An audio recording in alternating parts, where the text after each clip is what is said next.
It is now 10:03 and the SSDAC meeting is hereby called to order. We'll do a verbal roll call since we have some people joining us on Zoom or WebEx, excuse me. David? Present. Murphy? You're You're muted, muted, just Murphy. wave at us and we'll accept that. Okay, Murphy is here. Todd? Present. Okay. Alaya Hawk. Commissioner Mack is not present, and Vicki Peterson is here as chair. We also have some guests and city staff, and from city staff, let's just do a quick acknowledgement of who else here. Scott, Present. Michael, Present. and Jason. I'm here. All right, and we need to get you something. Okay, and then we do have some guests. In the room, we have Andrew Ruig, and I see Brett, Mike, and Brett Milkey. Good morning, everyone. is that a representative of us? You may want to stay here. Okay, do we have anybody else that I missed? Okay, then without further ado, since this is a fairly extensive change for us, we'll go ahead and turn it over to Scott. Are you going to present? Yes. Okay. Morning, we're presenting a new SPSD case this morning. This is SPS 223-001. Today is 12/12/23. We'll be going over the background, purpose, maps, location, conditions. New this time around, we actually have some site videos with our 360 camera. We'll have a few site photos and then our staff recommendation. SPSD 223-001 is an application to create a new special provision sign district, SPSD, on property containing the Wynwood Village Shopping Center to be known as the Wynwood Village Sign District. The existing land use is comprised of retail, restaurant, and personal service uses and is currently zoned as Regional Retail District, RR. The subject site is approximately 67.12 acres on the northwest corner of Illinois Avenue and South Zang Boulevard. The site is surrounded by a single-family district, R7.5A, to the north, south, and west, Limited Office District, LO3 to the west, Multifamily District, MF1A to the east and south, and Townhouse District, TH3A, Mixed Use District, MU1, and PD 894 to the east. The purpose is to create a new SPSD sign provision, special provision sign district for the Wynwood Village Shopping Center to allow for refreshed signage aesthetic to promote the economic success of the businesses within the district, attract the public to the goods and services available in the district, and preserve historical and architectural character of the signage in the district. This is a new location. As you can see by the arrow, it's actually further south than most of our current SPSDs. We'll have to expand our maps.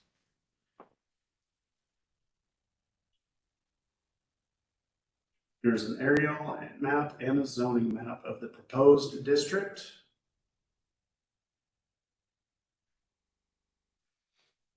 Surrounding uses, as you can see, to the northwest and south, we've got R7.5A, single family. You'll have the TH3 townhouse to the north. The MF1 multifamily is going to be to the west and south. PD 894 to the west. MU1 to the west. LO3 to the, I'm sorry, I said west, east. LO3 to the west. Just to jump in and clarify, on the zoning, when it comes to signs, all of these are under non-business zoning district provisions except for MU1, which is under business. Just a quick question, we have the map up there, Scott, where the MF1A down at the bottom, the red triangle, is that actually on some of the premises of Wynwood, or is that just south of the road? It looks like it's just south. South of the road. Okay, thanks.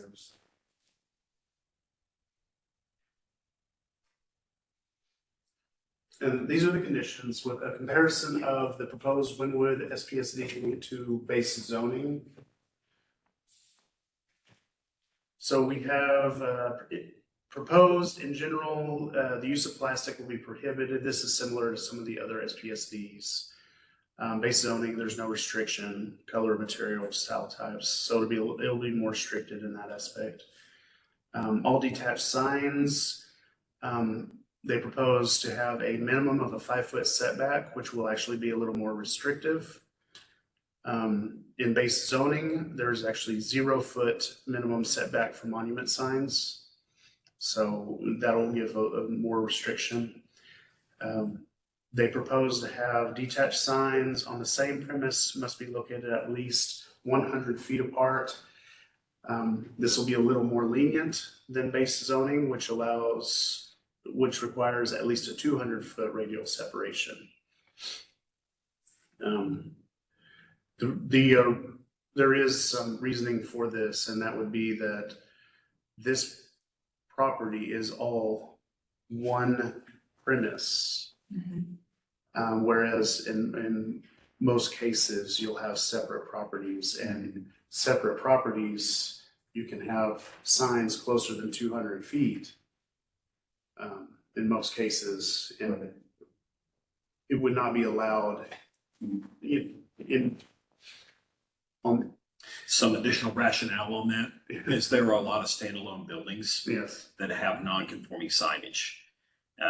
Based on it being one premise, they're allowed one sign per frontage. With all of these buildings that have their own monument signs now, they're unable to update any of the signage without either replatting or doing something about it. So like on the southwest corner, you've got, what is it? There's a Raising Cane's, there's a Burger King, there's a Popeyes, there's a Chase Bank. All of those have their own signs, which affects the ability for the shopping center as a whole to update their existing signage. I believe on the southeast corner, there's a Taco Bell pole sign. So one of the logic, or part of the logic in this was trying to account for these standalone buildings that have always had signage, and from a just outside looking in standpoint should have their own signs. But since there's platted the way it is and that the premise is situated the way it is, the sign ordinance doesn't allow for that.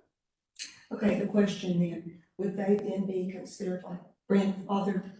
So we would not be taking away any rights that they've already had for years. We're simply trying to make uniformity for all subdivisions. And allow new signage for the Wynwood Village. Right now, they're only allowed under base provisions to reface what they have. If they were to wipe it out and replace it, they lose all their non-conforming rights and can't rebuild. Okay. Thanks for the clarification. Sure.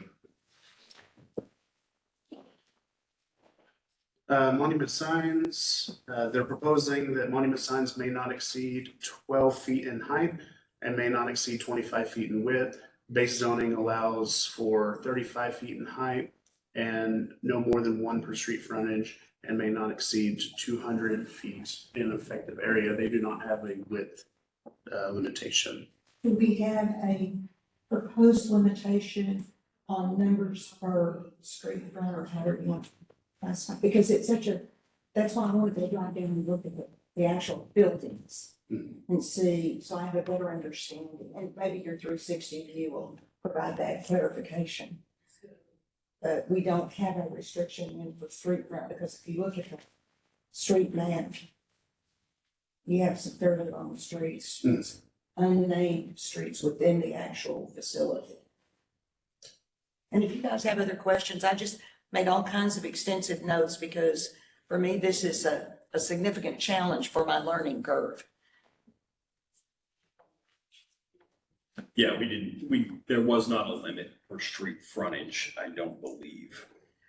Just Yeah, in they that, have like one unnamed street on, I guess it's Northern Park. And then just in that they're required to have that they have. separation. Yeah, We have the limitation in there, if I'm not talking. yeah.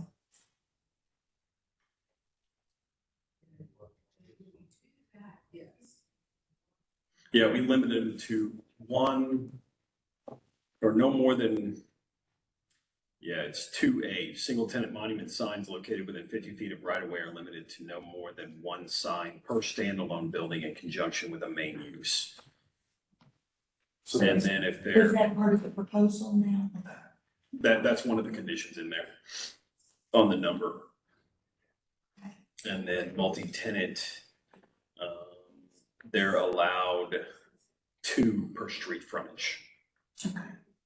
Which I think that's kind of consistent with what we came up with for the quadrangle thing recently, because we allowed two because of the different uses. Correct. But again, totally different configuration and totally different situation. Yeah. So,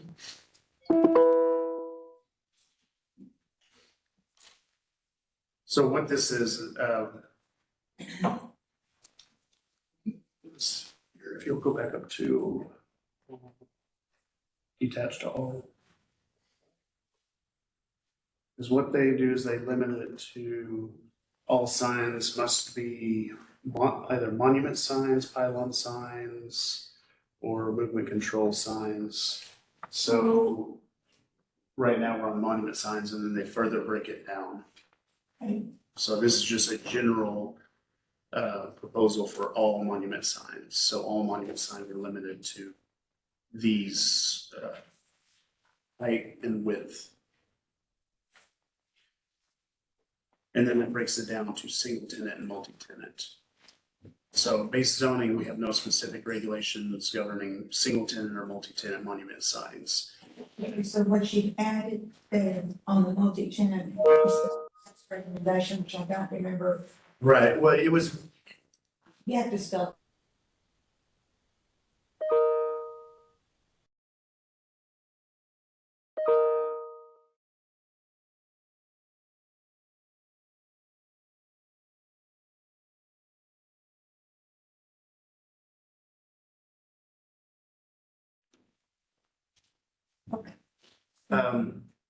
single tenant, they propose no more than one sign per standalone building in conjunction with a main use. This is in reference to, like Jason was talking about, the like the restaurants. Your standalone buildings with in conjunction with a main use, like your Taco Bell, your Raising Cane's Chicken, you'll have there, it's all one premise, but you'll have standalone buildings on the perimeter. This allows them to each have their own sign, a single tenant sign. That's the point of this provision. So, and it limits it, it has to be within 50 feet of public right of way. So that prohibits anybody from within the Wynwood Village to have their own single tenant sign. So like Target or Ross or somebody from within are not allowed to have their own single tenant sign, only the tenants on the perimeter. So that's the point of this But we're provision. not restricting, like Target usually has on their face front of their building, their sign, we're not restricting. No, just the detached I side. just don't want to take away Right. privileges they have elsewhere. Right. This will just be the single tenant signs, but that way they can keep their non-conforming signs, but if they want to update, that'll allow them to. They can remove their non-conforming sign and then they can install a new conforming sign, which currently they cannot do. Okay. So multi-tenant signs, they're allowed a maximum of 2 per street frontage. This is their proposed conditions. Maximum of 2 per street frontage within 50 feet of the public right of way with a minimum of 400 feet separation between each other.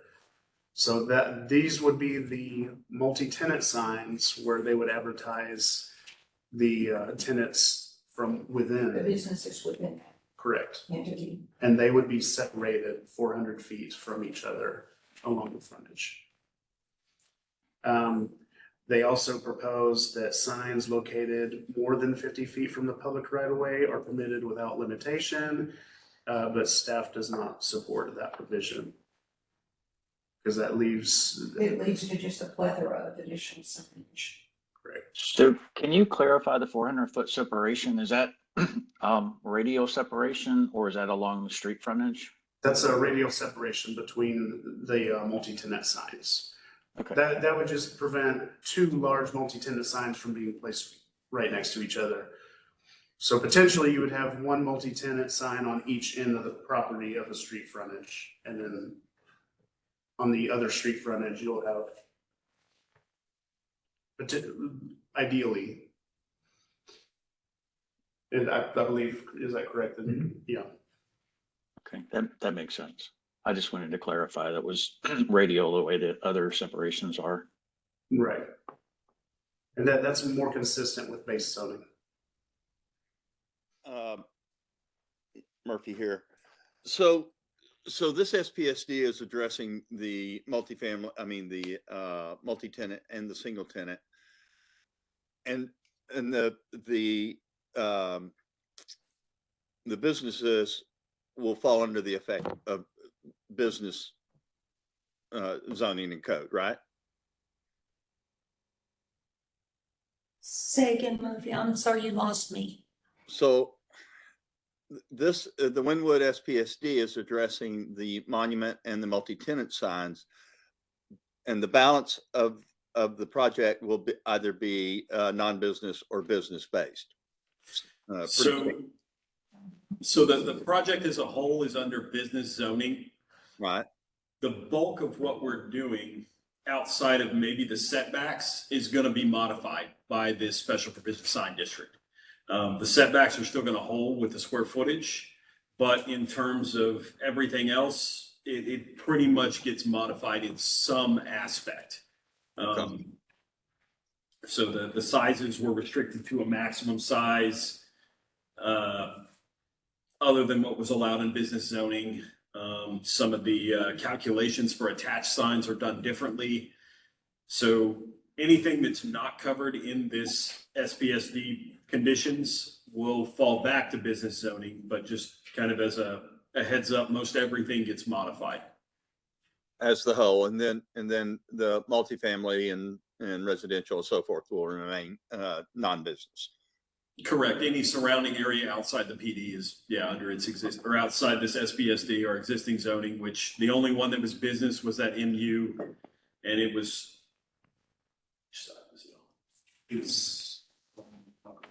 Yeah. Okay. Yeah, I believe it was to the south, southeast. That's a gas station. Mental clarification. Does that help? Yes. Thank you. Okay. Jason, is this what you're looking for?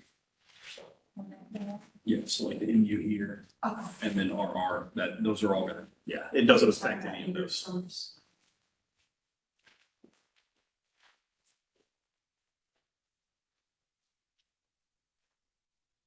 Next proposed condition is they refer to as the Wynwood Village monument signs. They're asking for a maximum of 2 per street frontage within 50 feet of public right of way with a minimum separation of 400 or with a minimum of 400 feet separation. Signs located more than 50 feet from public right of way are permitted without limitations. So staff wants to omit this verbiage, and the Wynwood Village monument signs, we would prefer to have this worded as subdivision signs. What they're asking for is more closely related to subdivision signs. This would be,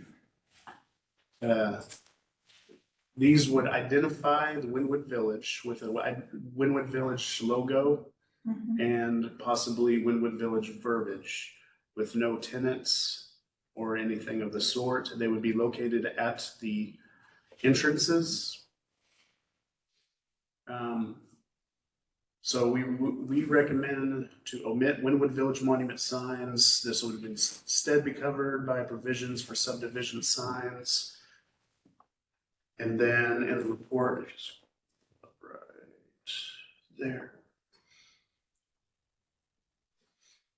We recommend one subdivision sign permitted per street entrance, provided no other detached signs are located at the entrance. Subdivision signs are located more than 50 feet from a public right of way are permitted without quantity or spacing limitations. Maximum effective area of each subdivision sign may not exceed 50 square feet in a 60, I'm sorry, 60 square feet in effective area. The highest part of the subdivision sign may not exceed 8 feet in height.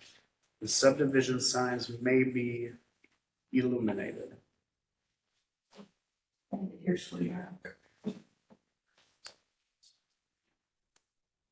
No. Okay, on subdivision signs, It's- let's think for a minute. Maybe eliminated. And I'm trying to think in terms of other subdivision signs where we have elimination. Is It's, that, it's similar to the quad. So we allowed it in the quad, and under base zoning, they're allowed 40 square feet and they can be 6 feet tall and they're not able to be illuminated.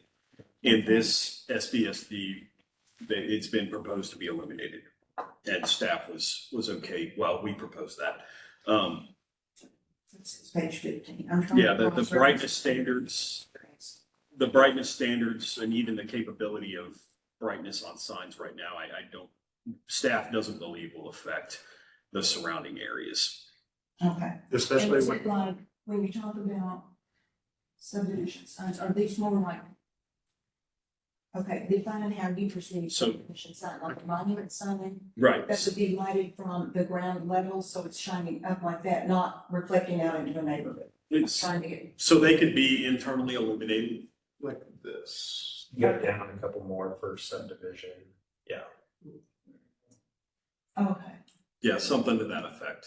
And those letters could light internally. Like we have it elsewhere in this. No, it couldn't be like a video board or anything like that, which those I would be apprehensive on illumination, because those can get really bright. In terms of the letters like these, staff doesn't have any concerns in terms of No, I brightness. think it's, what the police have given me as feedback, some of the other signs are distracting to drivers, and this would not be. That's just a safety concern for me, always, what the police department says. Okay? Any other questions on that part? Thanks for your patience going through this, Scott.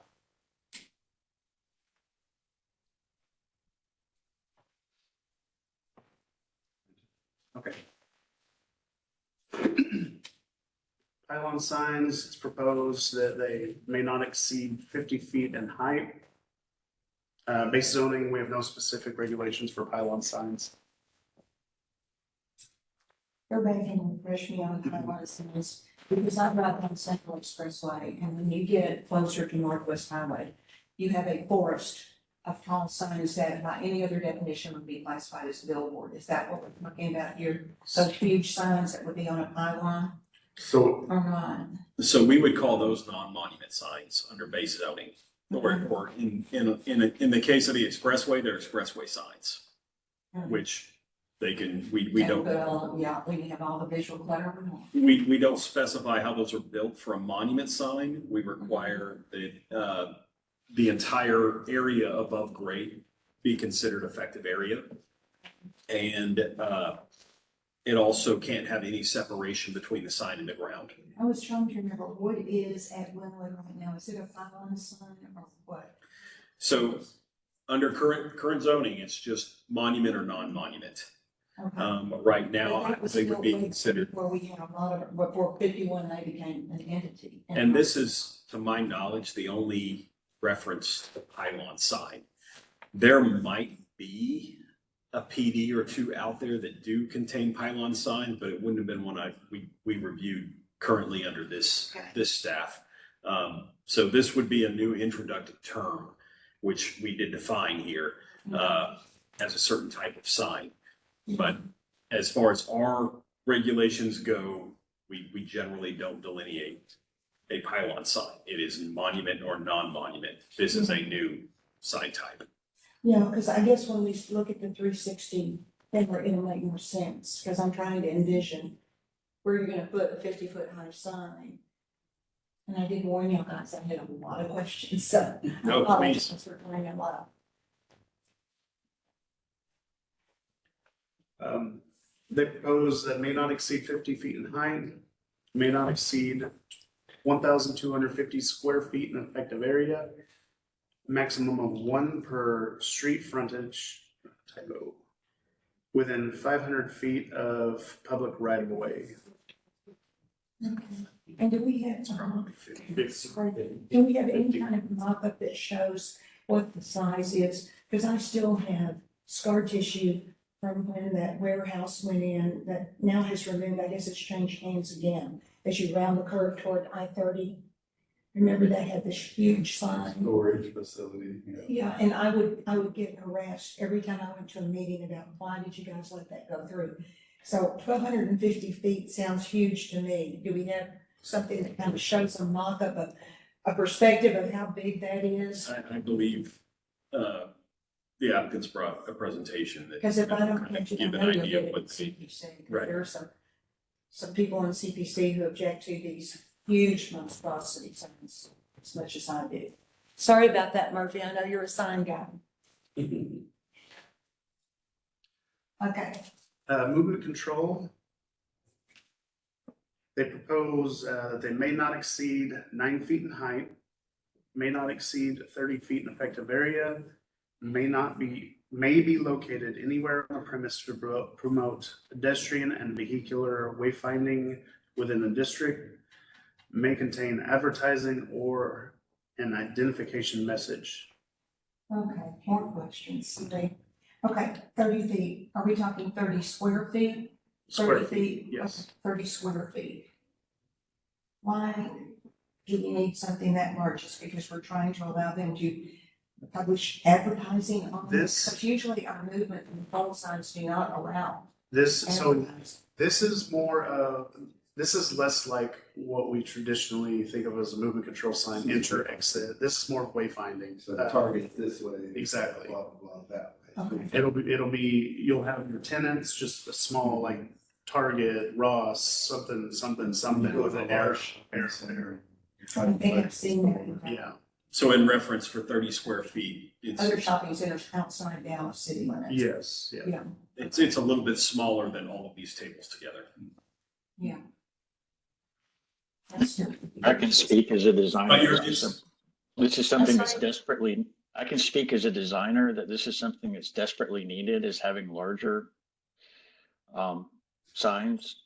Mhm. Just because it's two square feet doesn't allow text that's very big. Yeah, I do have a little concern about the 9 feet in height, just especially on the north side. Where you've got some residential, this potentially puts it above fence line. I hadn't thought about it, so that's fine. So, most fences are 6 feet, I mean, you are 8 feet, but most of them are 6 foot, so. So that section is, That's a good catch, thank you very much, Tom. that section is D under movement control signs. And that height reference is D1A. So it's 51A 7.2406 D1A.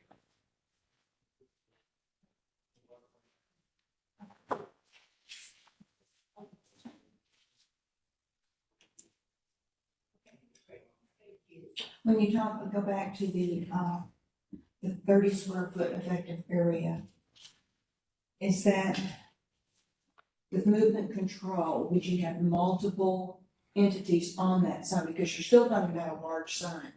So when you're saying directional, it would not be one sign dedicated for a specific, let's say a Target store. But, you know, It would be multiple directional arrows trying to in provide a what. large shopping facility like that, and you come in and it's like, okay, Target's this way, that's that way, this is that way, so they. So it would you have can actually- multiple, quote, tenants and Right. ways to find Yeah. those different tenants. Typically, Okay. it's guiding you toward where those are. Yeah, and that makes sense. It helps prevent congestion. Yes. People. I need to stand on my brakes and go, where am I going? Yeah. Okay. Well, think about if you've been to UT Southwestern on their campuses, as an example, they've got some directional signs. They'll say, you know, emergencies this way, Yeah. medical office building is this way. Those are around 48, 50 square feet, I believe. Mhm. Yeah, I think they're not huge. Mhm. But they're still larger than this. Yeah. Okay.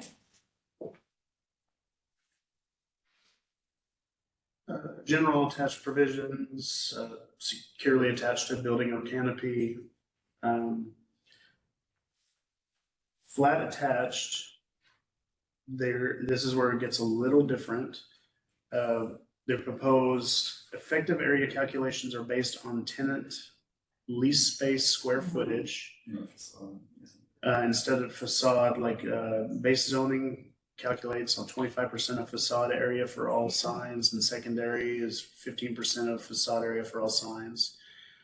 They also propose that conduit and raceways must be concealed.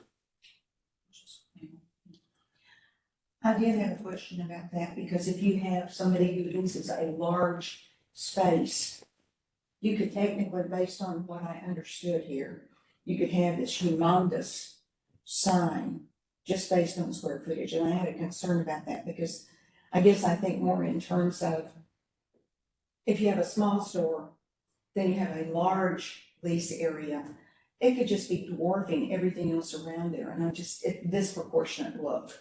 Aesthetically, to me, that's disturbing. So I don't know. David, you have an architect's. How is it actually calculated based on square feet? Is it? The calculations are in the those conditions.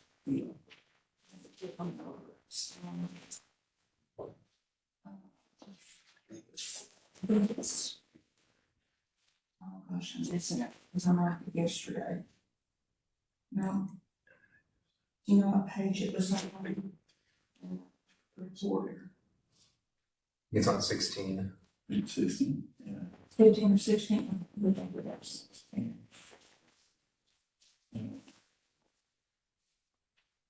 300 square feet, yeah. Because you have some limitations, but I guess parts that concern me would be in the city where you're talking about.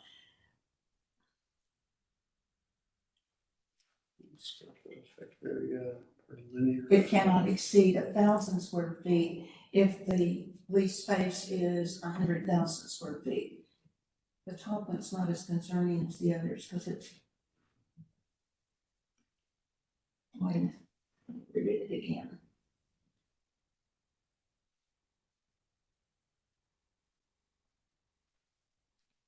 When you say 75 feet and effective area, we're talking square feet. Oh, yeah, I did say square feet.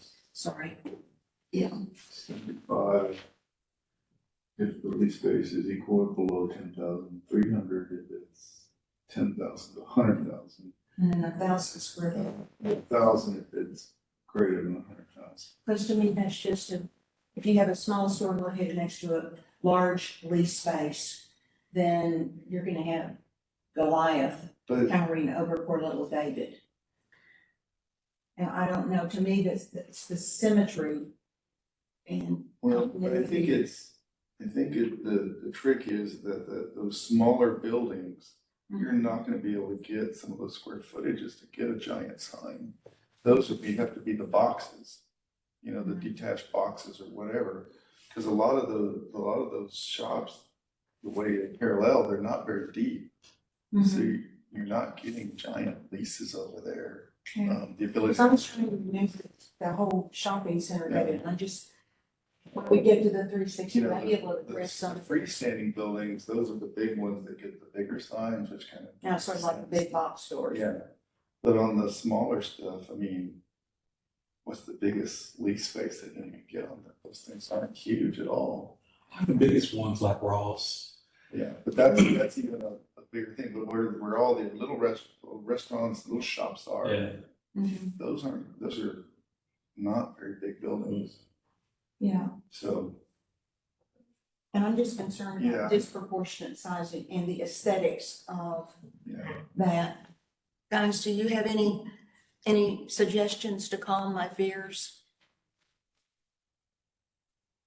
Todd, Murphy, do y'all have any concerns? Maybe I'm just the lone wolf out here, so give me feedback, guys. You're the sign experts. I'm kind of torn.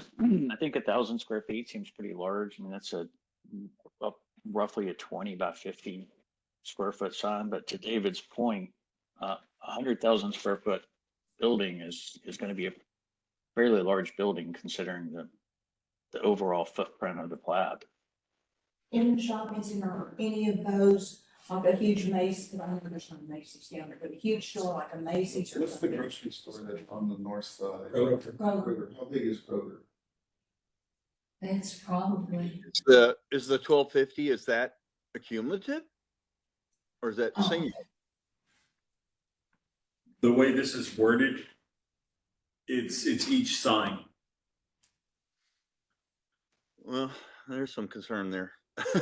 Now, the limit, the 8-word limit is still in effect. Oh.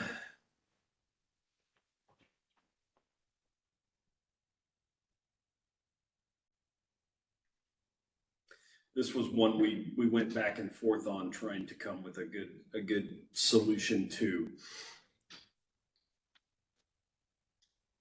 So a single tenant could have 1,250 square feet per fascia? I'm sorry.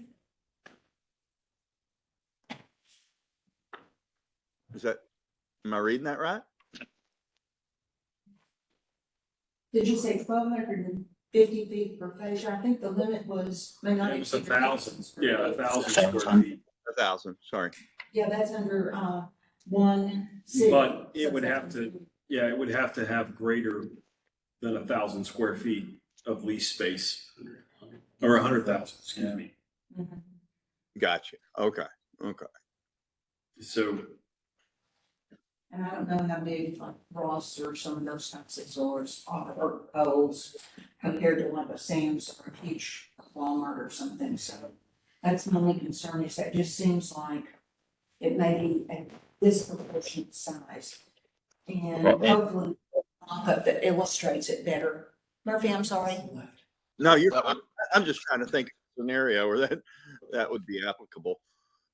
This is Todd. To your point, Cookie, if I'm reading B, so if somebody's got 99,000 square feet, they're limited to 300,000, or I'm sorry, 3,300 square 300 feet. square feet, yeah. But if they've got 100,000, then they get over triple that size of sign. yeah. So I just have visions of somebody adding 1 square foot, so they'd hit the 100,000 mark. so I Maybe think, people are not that devious. when we were looking at this, under base zoning, it's still the 25% of the facade and the 15 for secondaries. There would be an additional limitation for lease spaces at 10,000 square feet or below, which would require that it not exceed 1 square foot of effective area per lineal foot of the tenant space. So that would be an additional restriction, the way this is written. Now, when you get into B and C, the 25 and the 15 would still be in effect, just no one sign could exceed those sizes, Which would be more. which no one sign could be over 300 square feet, regardless of what the 25% of the facade or the 15% of the facade would be, based on the way this is written. I believe that's the way we were going with it, and I'll defer to Andrew on that to make sure that's how he anticipated that. But we would still limit, like, these would be additional limits on top of the base zoning limitations of 25 and 15%, depending on which facade it was. Okay, but Jason, how would that then equate where you got 1,000 square foot sign based on the square footage of the lease space? 25% doesn't equate to that. So I guess I'm lost. So they would have to have a really, really big facade to pull off 1,000 square feet. I just calculated a 40-foot tall by 200-foot long facade, which isn't, maybe that's about what Ross is. And at 25%, which is our regular ordinance, they're allowed 2,000 square foot. Which they could still have the 2,000 square feet, just no one sign could exceed 1,000 square feet. Practically, whether anybody would ever do that or not, I don't know. That is a really, really large sign. We don't have many of those in the city at all. So just usability wise, I mean, it doesn't. Just a quick Google, the average grocery store is 40,000 square feet. Trader Joe's and Aldi's are around 12,000. TVs, they're Yeah, the huge ones, yeah. yeah, but most grocery stores is 30 to 40,000 square feet. Okay. So the 25% still applies. But then the 1,000 square feet, okay. Cannot exceed that. Okay. Maybe I'm just lost. I will think about it. There, Just- the layering gets complicated. Yeah, Mhm. okay. Go ahead. So, sorry, I'm dying on your phone, like goofy questions. No, they're very good questions. They make us think. Well, you guys We have need put an that. awful lot of thought, all of y'all working together with Andrew and other people. No, this was these three. Oh, okay. That's why it's all mixed up. All right, canopy signs, it was proposed that they may not exceed 30 square feet in effective area, may not project vertically more than 3 feet from the canopy, maximum of 1 canopy sign per tenant facade, and the raceway must be concealed. Base zoning does not have any specific regulations on canopy signs, although there are requirements for projections and other items that are covered. So do we have any engineering specifications? Because I go back to, I walk through the right down in the canyon where you have the wind that just knocks you off your feet sometimes. I don't think Wynwood Village is in that general canyon effect area. But are there engineering specifications that would ensure that there's no risk to a pedestrian walking under one of these canopy projecting signs? So we require that anything over 100 square feet, or if it projects more than 4 feet, require engineering. This is actually an additional limitation that limits it to 3 feet instead of 4, which would be under base zoning. And if it goes over 100 square feet, then we would require I engineering. just didn't remember anything where we had a canopy sign with projection. It projects up Yeah, from the surface it's mounted is yeah, the mounting surface would be the actual canopy and then it projects above that, okay. correct. Yeah, it's just, I had never seen that. I do remember all the discussions when farmers market, they wanted to have projecting signs above the roof line. And there were engineering requirements that needed to be addressed to satisfy safety concerns. Okay. See, guys, you're giving me a better education. I do remember what you taught me in the past, most of it. Arcade signs, it was proposed that they may not exceed 6 square feet in effective area and may not exceed 2 feet in height. We have no specific regulations for this zoning What do you mean by arcade sign? underneath the canopy. Yeah, if you've ever been like in some of the European markets, Yeah, we're Where you have like the- yeah. yeah, the little signs underneath. Fair enough. You see them a lot downtown. Mhm. Yeah, your walk, I'm sure you saw. We don't actually have arcades in downtown Dallas that I can remember off the top of my head, but We call them arcades when they are there, but I agree. well, yeah, I'm thinking Like about traditional AT&T where you right. go in and you've got some arcade type structures with a little restaurant. Like anywhere where there would be a covered walkway. Yeah, it's just Yeah. a sign on the van. Okay. Blade signs, in base zoning, we call them projecting signs. It's Thank you, because I did a search and I could not find any definition of a blade sign. I'm going, all right, guys. It's proposed that they may not exceed 30 square feet in effective area. Number of signs allowed are based on tenant lease space square footage. Base zoning, they're not allowed to exceed 20 square feet in effective area, and they're allowed one if no detached signs are present. Okay. Make an argument again. Okay. And that is like if you have 3 blade signs per pedestrian entrance, that seems like overkill. I don't understand the rationale because the more sign clutter you have, the less effective the sign is. So it does limit them to per entrance. Yeah, So one blade sign per pedestrian entrance to the building if it's less than 100,000 square feet. And 3 blade signs per pedestrian entrance if it's greater than 100,000 square feet. yeah, because So I guess- traditionally in the past, when we've had an entrance, we've said you can have one sign above that entrance. And so I was confused when we would need 3, especially quote, projecting signs now. This is strictly using the entrances as a number of signs, not necessarily limiting them to be located at the entrance. Okay, go through that again, one more time, Jason, I'm sorry. So nothing in here limits the signs to say that they have to be located over the entrance.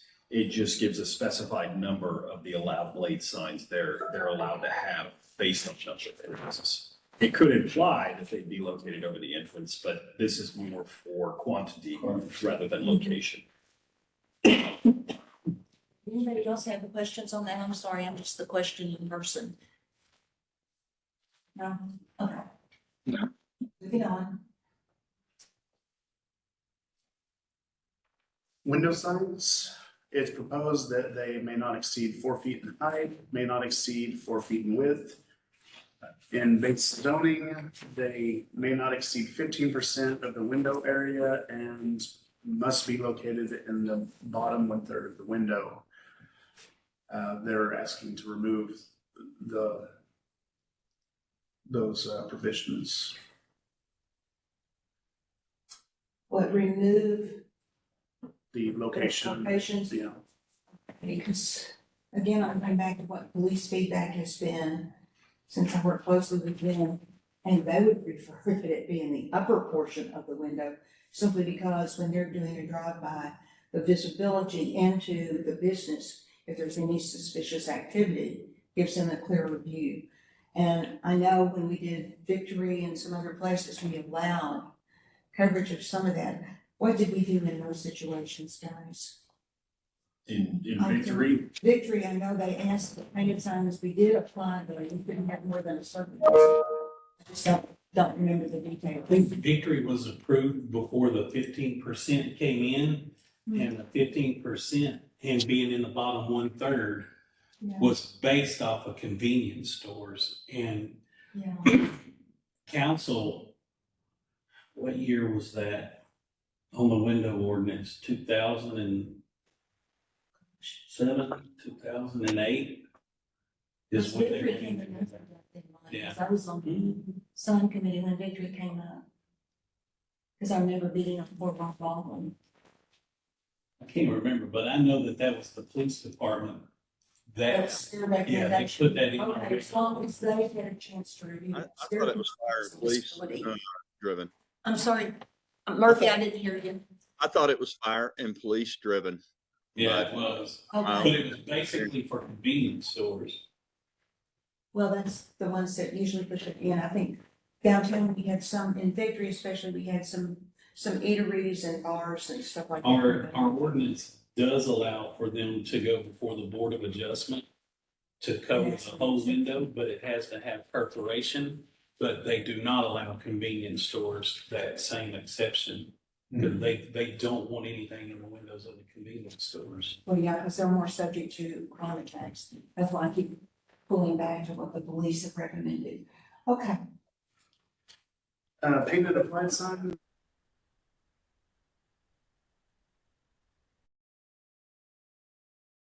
This was taken pretty much right out of the Deep Ellum. yeah, so I was thinking we would be giving them that. And then legacy signs, this is very specific to the existing Wynwood Village Because we're sign. not trying to take down their quote, historic Exactly. and personality. We don't want to change that because that's part of their, That provision Aesthetic. was, the intent of that provision is just to conserve that existing sign. because we don't want to do harm. Okay. This sign. Yeah.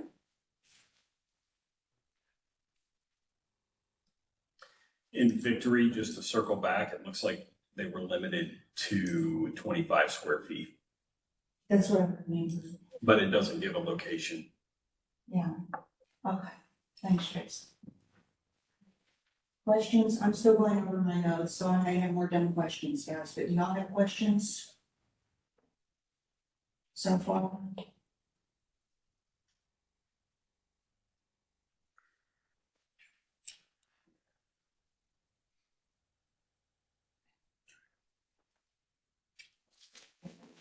Others? We can go ahead and go with y'all's 360 or whatever's next in your presentation. So just a quick synopsis, if you want to see something, tell us to stop and you can spin the camera around. Oh, cool. We can pause it, we can move it, zoom in. This is better than Google Streets. We're starting at the Kroger parking lot. Maps.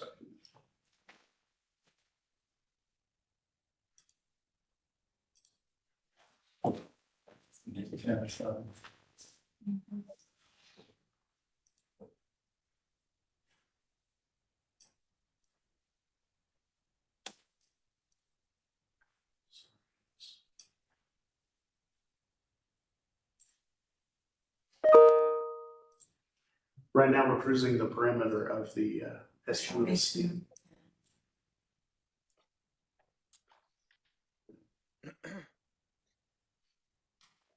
And we're approaching Zhang. Mhm.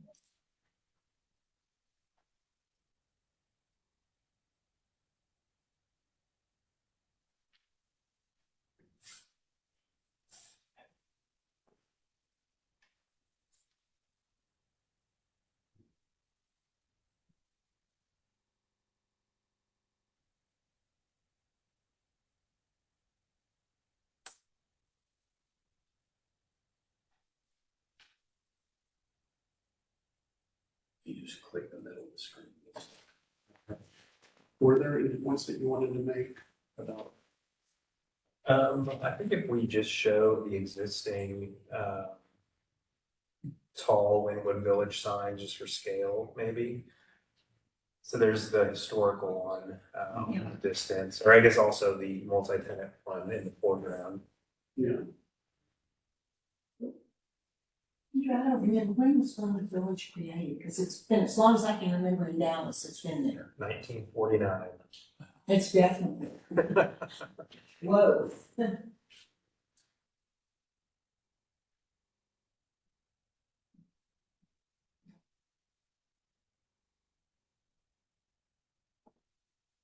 Jason, back up just a second.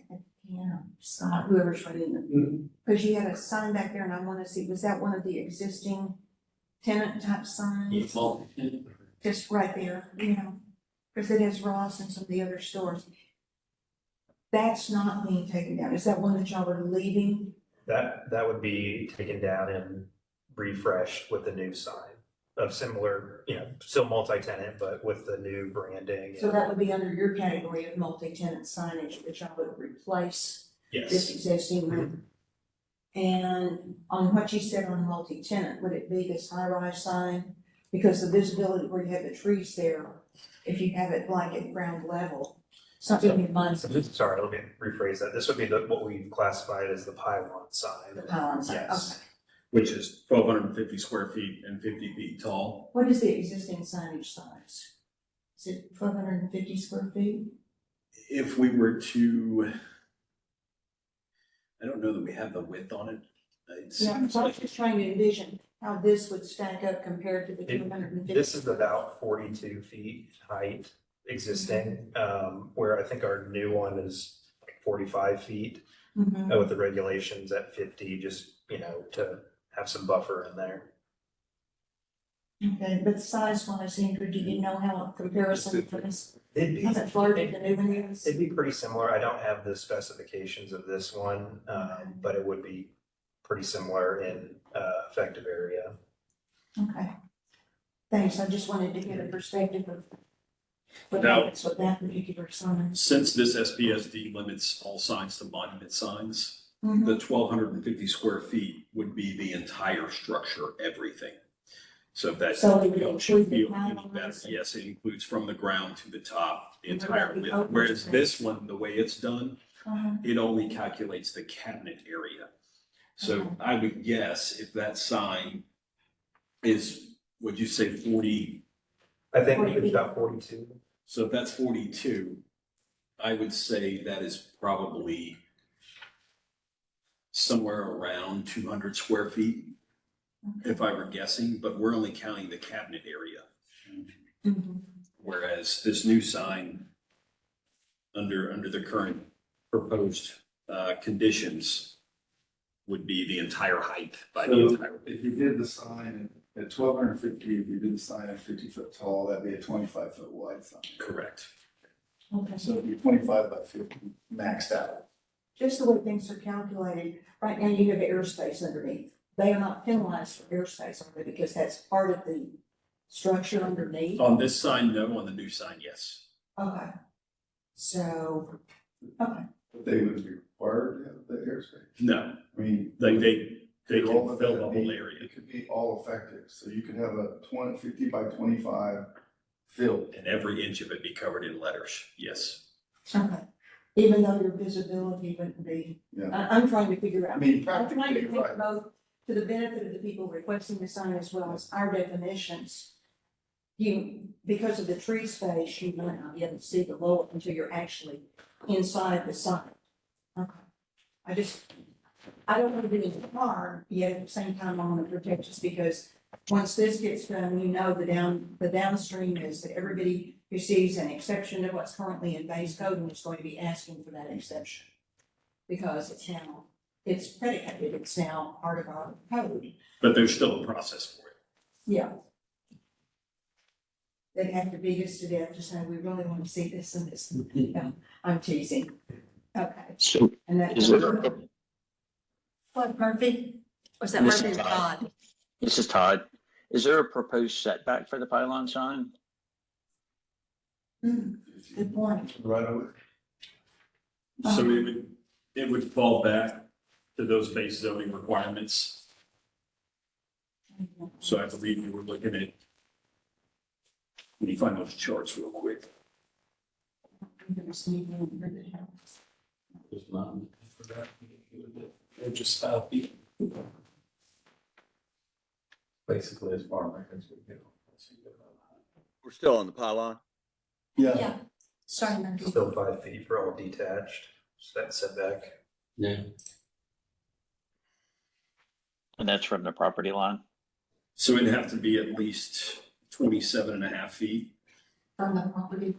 Yeah. But they called it out that they. From the east, I'm sorry, I said property. From line, all, from from the all east. detached signs. We could look at that as a restriction. So they have to be at least 5 feet, kind of like what this is right here. So at least 5 feet, so if you're talking about from the property line, from the, city, the easement or what, Jason, I'm sorry, just From I'm being- the right of way. from the right of way. Okay. And that current sign looks like it's further back than that, so it would fall at least 5 feet from, They were asking for 2 per frontage and you guys were saying 1. These ones just one per, One per. for the big signs, yeah. okay. So that would basically follow the further away from the setback they get, the taller the sign can be with the maximum of 50. Is that what I'm understanding? Well, it being multi-tenant. Mhm. Then they would only go,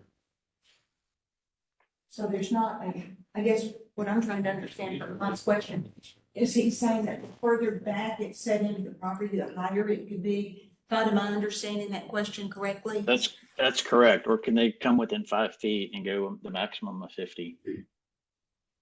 Mhm. The way we read it, it was, they asked for 5 feet. Because you go back to the base zoning and we don't allow a sign that big, it caps the multi-tenant out, so.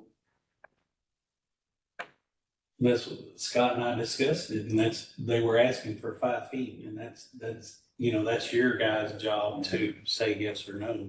So we're recommending 1,212 feet at a 5-foot setback. How far do we know how far the setback is on the existing sign? So the new SPSD, It looks like it's way further back than 5 feet, just based on where the trees are and what looks like the property line. so the new SPSD is saying that it can be up to 5 feet from the property line and still be 50-foot max Did I height. read that wrong? Is it a minimum of 5 feet or a maximum of 5 feet? Should be minimum. Yeah, that was the way I had read it. What- I had read it a minimum of 5 feet. Okay, Minimum, yeah. No visibility triangles, blah, blah, blah.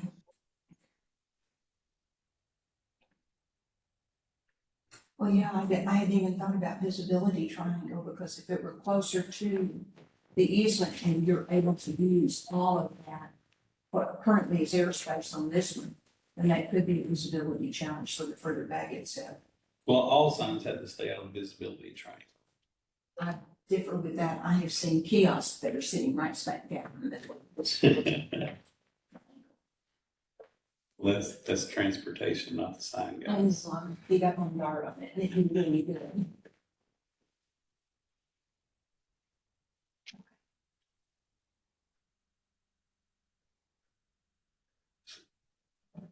Well, when you start talking 5 feet from property line, you're dealing with a lot of easements and things of that nature, correct?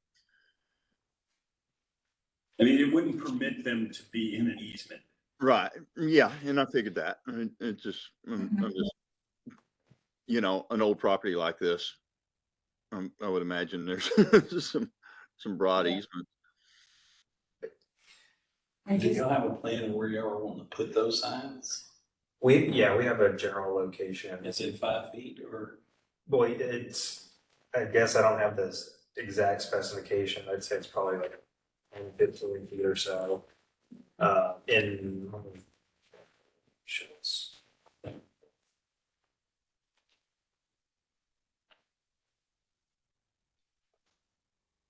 I'm sorry to cause so much confusion. I warned you, Scott, I had a ton of questions when I called you yesterday.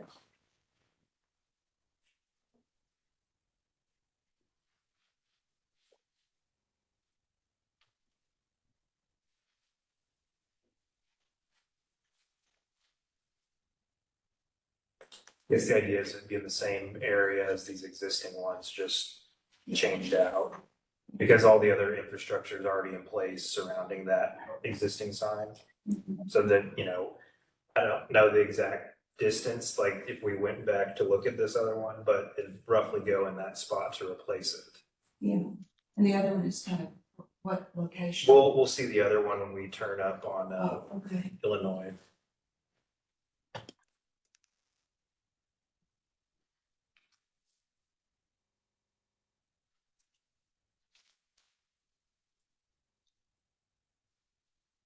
Is that the one you're talking about? That's There's coming Taco up, Bell, yeah, and there's right around the corner, Illinois, here's the other one. yeah. There's Taco Bell sign. And we're not taking that away from them. No.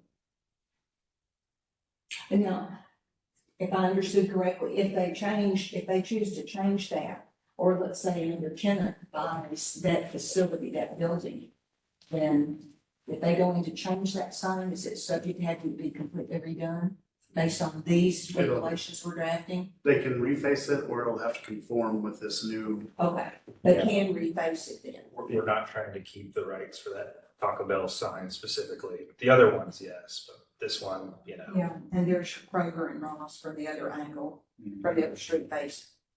'Cause That's the entrance there. Isn't Taco Bell part of the PD? Mhm. Okay. It is part of it, okay. Because I know on the plat map, when we looked it up, it's separate. Okay, so it shows better how the sign is mounted, and that looks like it's at least 15 feet or so back Yeah, from the I'd say. street, so.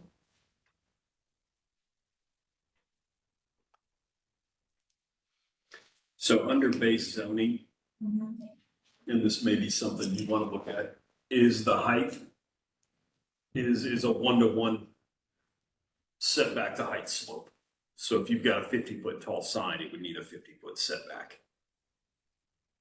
And you're proposing, what did you say, under 45? Yeah, 45, 46 is the sign height, 50 is the maximum that we proposed. So that basically, if it's a 45-foot high sign, you'd have to have a 45-foot setback. Based on base zoning, a 1-to-1 ratio for slope. Now, if you were to add a condition in there that specified your maximum, where it's like a minimum maximum, and it had to be minimum this far, but a maximum of this far. That could be a handicap for them. Sorry. Was On that? item 2, aren't they limiting the maximum? For the setback, It says under pylon signs, number 2, C, number 2. It has to be- Maximum of 1 pylon per street frontage is permitted within 50 feet of the public right of way. So okay, is so that, it has to be between 5 and 50.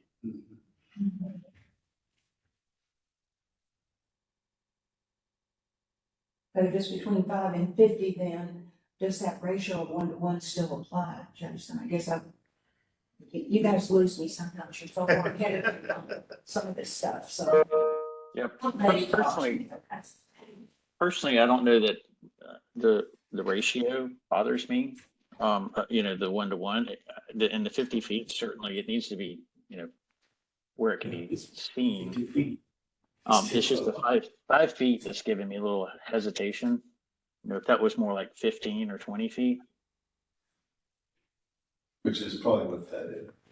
Yeah, because just eyeballing it, it looks like it's 15 feet at least. Yeah. So Yeah. 15 to 20 miles. I would That's what guess it kind of 20. looks like to me. And I don't have y'all's expert on that. Go up a little bit and see where that property, see where that crack is and kind of get a clue. See that It's right foundation. around there, that's. Right there's your property line, probably right there. Oh, okay. So, yeah, probably. So it's probably 15, 15 feet, maybe a little more. Okay. What about the sign out front? Is that permitted for lease space? Oh, that one? What sign? We can see a sign. Oh, okay, I didn't see a sign. Thank you. Thank you for that correction, Michael. I know I need to have my glasses changed. This one right here, I didn't see that. I was told that doesn't exist in my vision, it's pretty bad. Okay.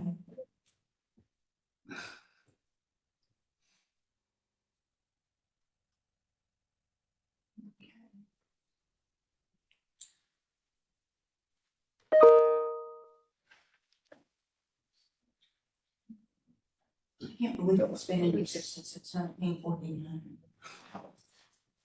There's a donuts, there's a new LA, Yeah, some of the periphery there's a bank, buildings, yeah. Cane's, Popeyes, everything. This is where you get into some of the standalone buildings. Yeah. So this side has kind of two major entrances, really. This one and the one we just passed, Yeah. Mhm. because this leads to the roundabout. yes. Okay. David, you know this a whole lot better than I Yeah, do. that road. If the video. Oh, okay. No wonder you're familiar with it. See, they, would also cut me off and then, like, start weaving it. It was another non-existing sign, Michael. There's Restaurant Road.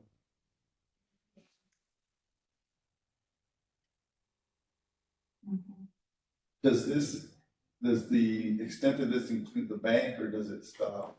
Right after Burger King. It stops right there. Yeah. Okay, fair enough. So it goes back behind the bank and the school that way.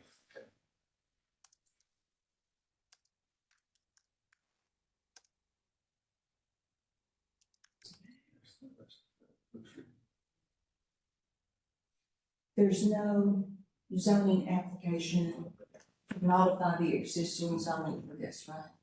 No plans for refreshing the shopping center, it's just updating the signage. Yep. I wanted to be sure we didn't see something come through with zoning later that was going to impact purchasing. Yeah. That's rare. Think of Pepper Square. Listen,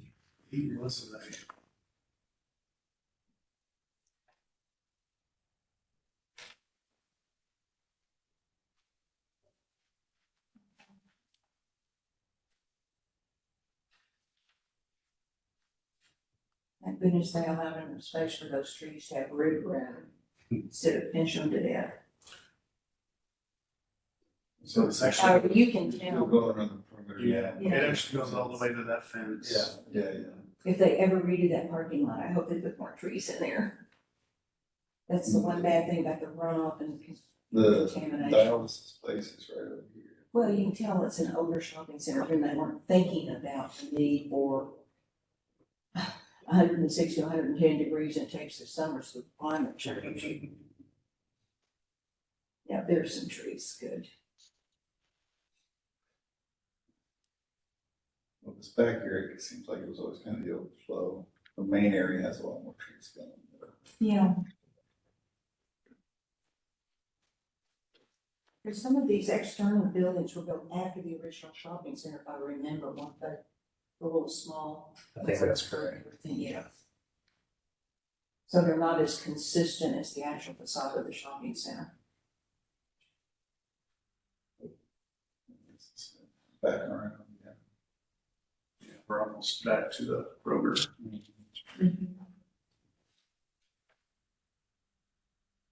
This isn't as interesting back here. Well, if you drive behind the Costco on Coy, you will see the same thing. They've got to have someplace to resupply. Don't be as much frustrated as I am, Scott.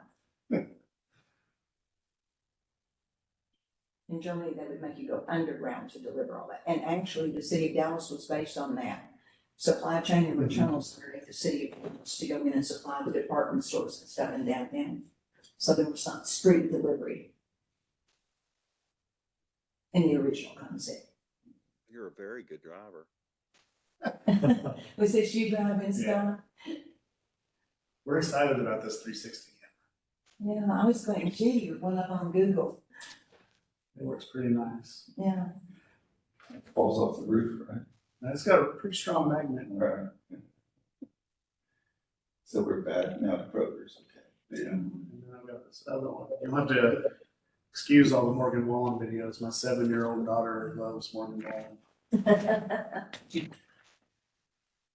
Okay. And then I've got a video from within that has all of the existing signs. Get over there.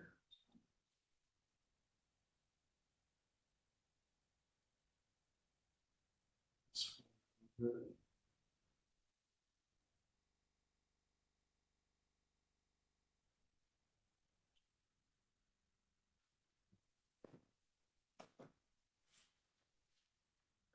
Here we are pulling into the original shopping center.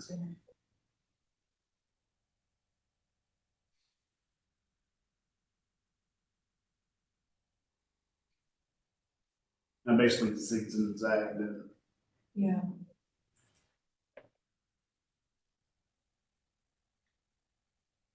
Gee, I just love Cece's Pizza, no way. here we got the, All right, so that's the, this is historic. the legacy sign. Mm-hmm. The stitch is kind of weird. That one was almost three-dimensional, wasn't it? Well, it looks, or maybe it was just all visual for me, but I remember it sort of stood out a little from mounting. Yeah.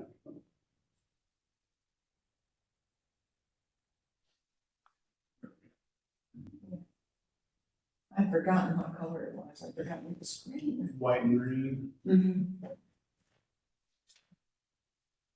While we're doing this, just one additional question. On the plastics, in base zoning, don't we allow plastics to be used in non-projected parts of the signs? Like if there's a logo or something, it can be reset inside the actual cabinet or something, because like, we're There's, not harming them by saying none whatsoever here, are we? in base zoning, there's no limitation.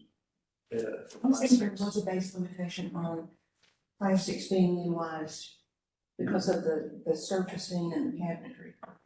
You could have them as push through on the routed face in some of the SPSDs, but in base zoning, it's just all channel letters. But now they'll be restricted to pretty much reverse lit channel Hey, letters. Scott, Yes. can you pause it really quick? Yeah. We need to go back. Back up a little. You have to back up a little. If you just, wheelie the camera around. Keep going. Yeah. So just to give a quick note, where you see the temporary fence, that's where the proposed target will be going, next to the LA Fitness. So I have some other visuals I'll show, but just wanted to point that out. And where they are, because they're not restricted on surfaces or anything, are they? Because to be consistent with the old Wynwood Village style, are there any restrictions on that target or anything they're trying to do to be symmetrical with everything, or to be consistent with everything there? Yeah, so That's this, not something we really have any control over. I was just a curiosity question, Andrew. it's like gonna be a whole refresh of the area. So all these older shops will be updated in a similar aesthetic, which I'll show you. I have some renderings I'll share. Okay.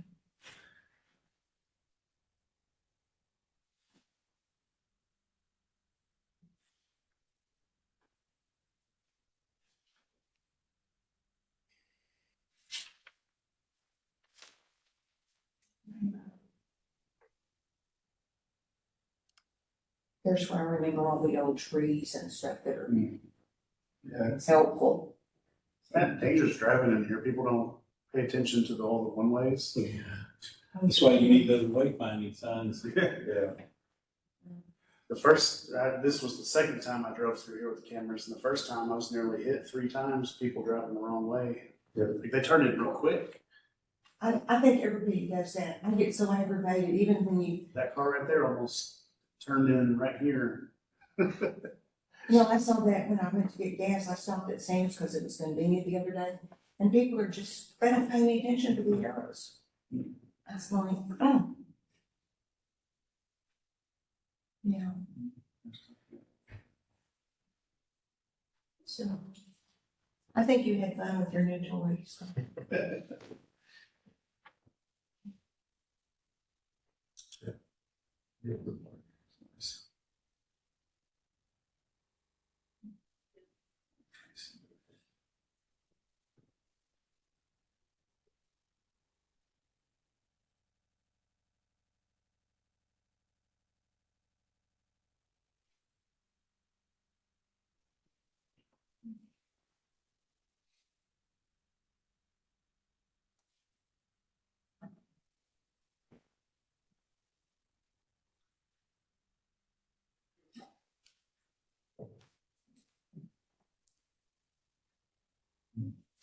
Looks like they're refreshing in there too.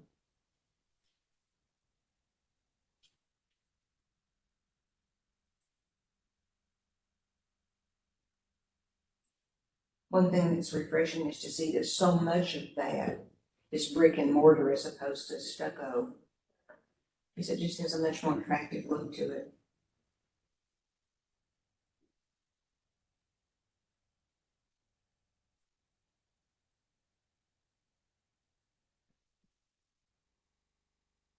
That was pretty avant-garde in 1949. I mean, there's been changes over the years. I can't really list what those changes necessarily have been, but it was established back in 1949 and then expanded and,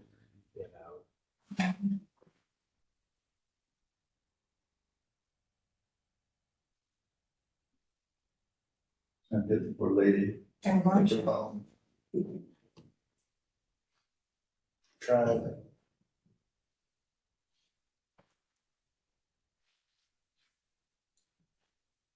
And the bulk of the signs now, you can see are face lit, or, Yeah. I don't want to say face lit, they're, what is the right term? Illuminated. They're internally illuminated, Yeah. but, the face lights from the inside, they're backlit, or they're not reverse lit or reverse channel letters. They're plastic face, internally illuminated channel letters. That's the right verbiage. So when we say plastic is forbidden, So if then they, these would be grandfathered for now? right, so if they were doing on the new signs, if they wanted that same style, it would need to have a metal face, and it would reverse channel letter with a metal face, and it would halo light against the building. Okay.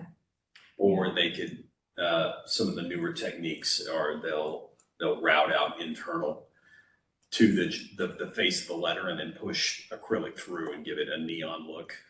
So Cookie, these are probably two of the biggest leases that are in that shopping center as of now. Is the Five Below Yeah. and Ross. They're, They're the newer stores that, yeah, and they're, Kroger's traditional grocery store. Yeah. Way back. but those two right there are probably the biggest. The biggest square signs, footage. yeah. Mhm. I mean, if you look, you can't go much bigger than that. Mhm. Well, but they're at least proportional to what it is. To the building, the sign. But most of the lower slung stuff, Mhm. you didn't see anything go ginormous suddenly. Yeah. So it's kind of typical retail. Looks like they have one every day. It's just in the shopping center. That's hard to keep the shopping center going. With all the e-commerce and everything. Okay.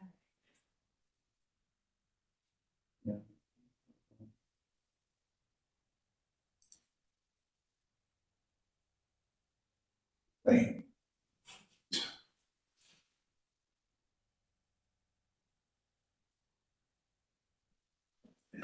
Back to Kroger.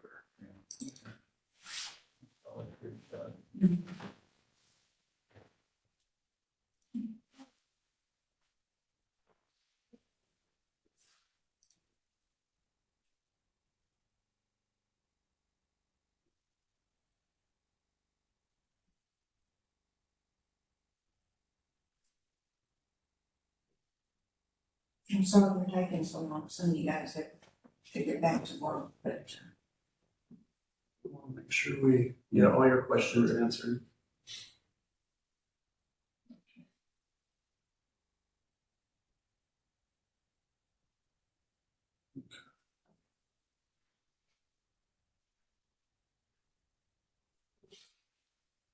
I'm gonna go through these pretty quick because you just saw the video. right.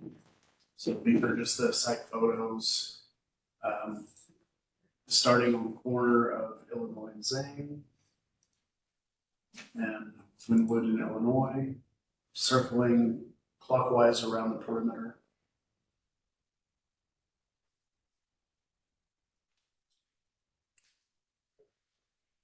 And then staff recommendation, approval subject to staff recommended conditions. And does anybody have any additional questions or concerns at this point? Not really, I just, And the only concern is I would like to go to the site visit myself, even though you had the great video, and see that, but, let me put together what we can do. You can, on a vote like this, I don't think we've ever had this situation. I think the applicant may have a presentation. Yeah, I'm sorry, did you? Yeah, I do, Okay. and I can walk you guys through what what the shopping center will look like. I think this is a great idea of showing the existing and the regulations. And mine is more geared towards Okay, what the regulations are trying to achieve. okay, super. And I don't know, am I blocking anybody if I take this seat? Nope, no. Okay. Here. Normally we would invite you to join us, but we made you sit in that seat. Sorry about that. That's You okay. just weren't thinking, Oh, with this. or I wasn't thinking, I apologize. Yeah. Good questions and discussion. That could provide some additional feedback as we're going through this. So for those online that I don't think I've met before, I'm Andrew Ruig with Master Plan.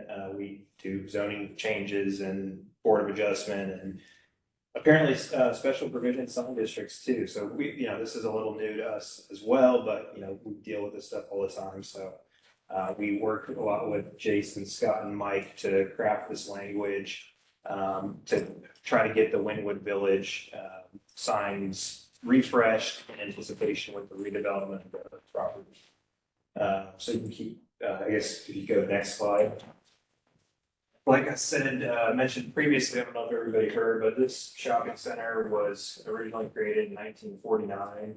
So 50s era shopping center. Here's an old historical photo with the Wynwood legacy sign we're requiring to preserve.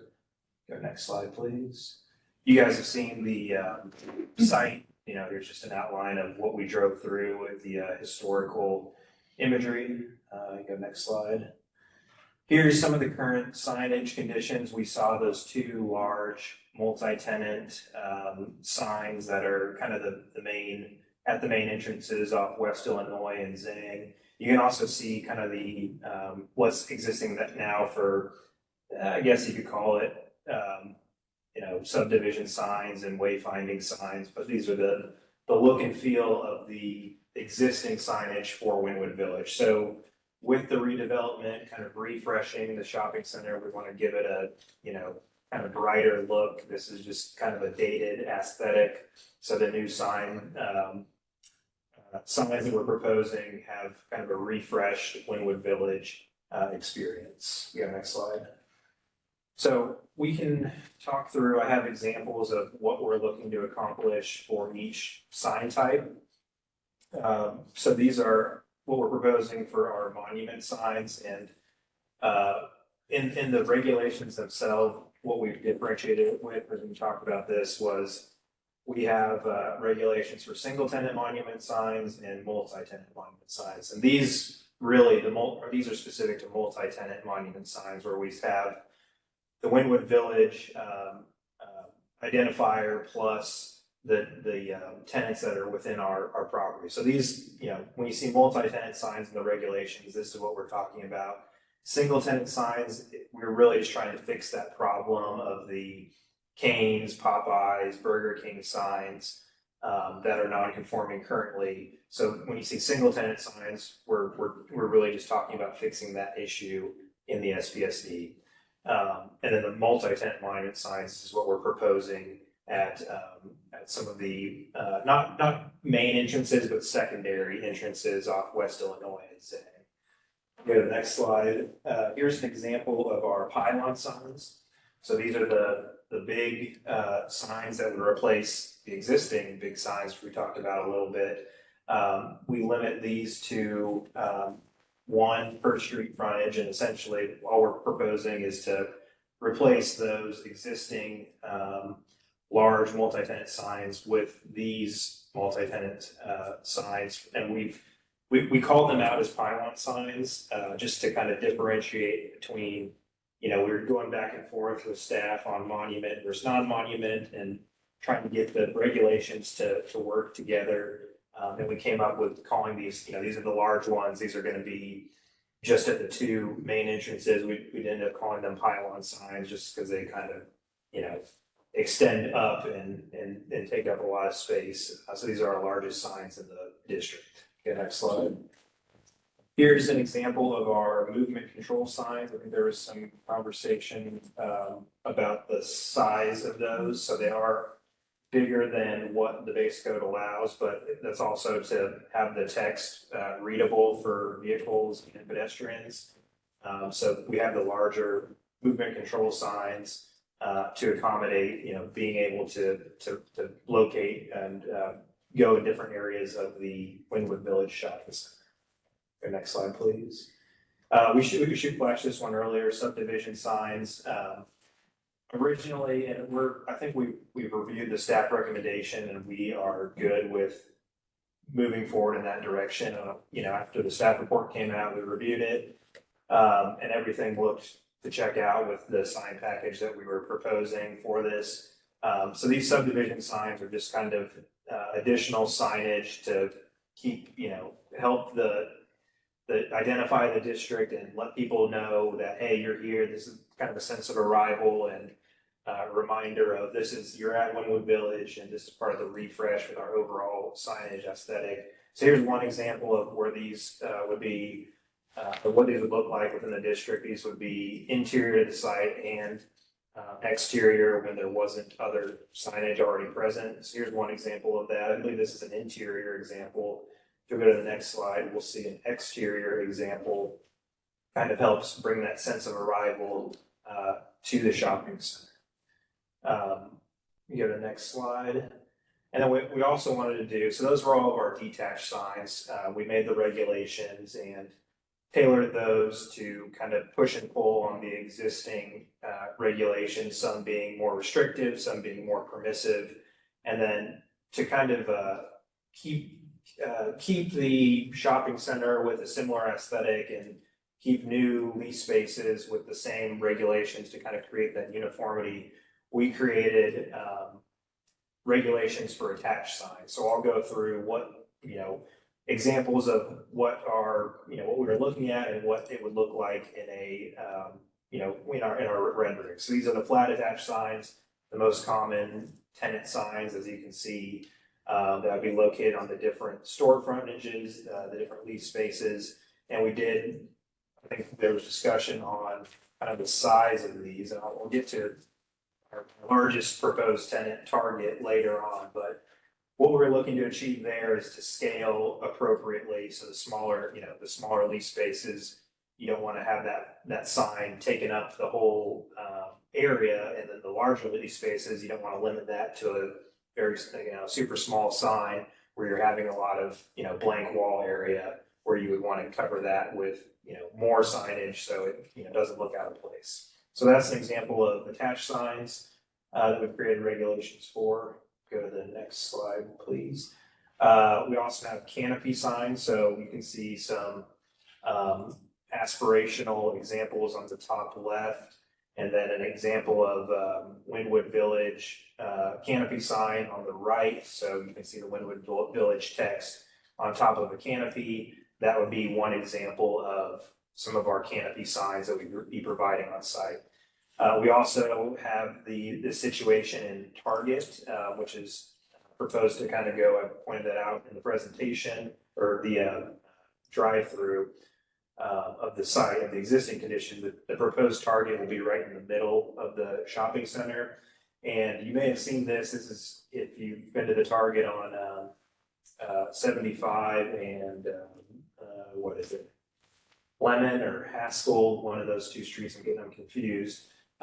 They have canopy signs with their drive-through pickup. So if you look at the Target image on the right-hand side, we do have additional canopy signs for drive-through pickup to let the vehicular people that would be going to this site, the vehicular users, know where that drive-through pickup is so they can navigate to there. So that's one example, another example of kind of how we're using this as both a pedestrian friendly environment and also having vehicular pieces to it as well. Andrew, can I ask a quick question?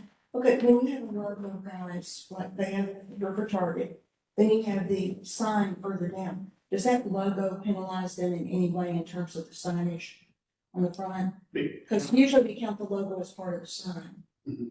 So does that, I guess I'm asking for, how does this get interpreted in terms of the sign ordinance? It counts as a word and it counts as effective area. Okay. So they've got one of those that faces one facade where the label Target is. The other one, I don't know if they have a label on that or not, but that would count as the The second facade facade. part of it. Okay, and so they'd have to have the second facade. Mhm. Is there a limitation, like we normally say the primary facade gets X percentage, the secondary facade gets X percentage? Do we have anything in the ordinance? Is that considered under base zoning? Well, like Jason was saying earlier, the base zoning would still apply, and then their provisions would layer. Like that overlay on it? Yes, Because they I would- was just they would concerned get when I saw the 8 logo. words. I'm sorry, what? They would get 8 words. So right now, I see one, I see a heart, then the CVS pharmacy, the other Target. If that has its own CO, then. Yeah, but a lot of times that's how they the pharmacy would have its own CO, like Walmart's, how they have so many signs that have tires and garden. Pharmacy. Each section will get their own CO. Okay, I just didn't know how we would count that as percentage of facade or, you know, how many signs are allowed per facade. So that could be considered one entity, the logo, and then the other part, even though it's separated by space, still counts as one. Okay, Yeah. thank you. Sorry, Andrew, I didn't. Please ask questions as they come up. Okay, I think, go to the next slide for me, please. Here's an example of arcade signs. So we have regulations for those. You know, you can look to the right and see an example of the Refresh Shopping Center. I have a bunch of visuals here at the end that'll kind of give you a sense of what we're looking to do. There are existing arcade signs out there, so we'd be looking to, you know, kind of utilize that same type of aesthetic for the pedestrian areas that have the smaller storefronts. Do they have to come back for each one of these tenant signs, either for director approval? So it is still under, committee rules, so anything over 50 square feet. Let me see, I think we did modify one part of that. because 50 square feet is approval, under 50. So,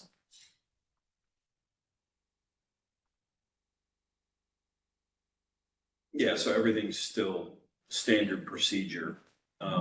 Anything over 50 square feet or anything with less than a 10-foot setback would require director or committee approval, Okay, or 25 feet in height. So when these 50-foot tall signs come back, you would get a chance to but review each it. time they add a tenant, they don't have to No. come back. for- Once it's there, If it's there. and they can reface it all they want.